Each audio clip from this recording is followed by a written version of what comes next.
How to write a check. To write a check, you need to fill in the various fields on the check with the appropriate information. You will need to write to whom the check is addressed in the proper date or the date after which the check can be cashed, and you will need to fill in the amount the check is worth. This includes writing it in a numerical form in the box provided, as well as spelling out the amount in words to be sure the amount is accurate. As you write a check, you can also usually include a memo or indication of what the check is intended for, and finally you have to sign the check.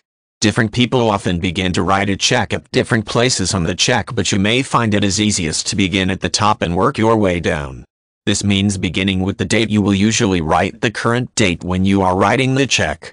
You may sometimes write a future date at which point the check is cashable, though this is often frowned upon when you write a check to pay for a transaction at a business. Most checks then have a field that says pay to the order of, and you will fill this out as you write a check. This should be the name of the person or group to whom the check is addressed.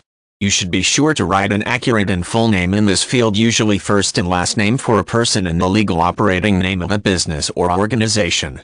As you write a check, you will then want to fill in the amount for which the check is being issued. You write this twice, both as a numerical value in a box or field that will usually have a symbol for money such as $sign with it. The amount is also written in words in another field or on a line followed by a word indicating money such as dollars, and you should include any amount of change as a numerical fraction over 100. These should be the same number, so if you write a check for $7, it should have $7 in the numerical field and read 7 and 100 dollars in the other field. Most checks will then have two final fields at the bottom. One is optional and the other is not. There is typically a memo or note field at the bottom which allows you to include a note about why the check is being written.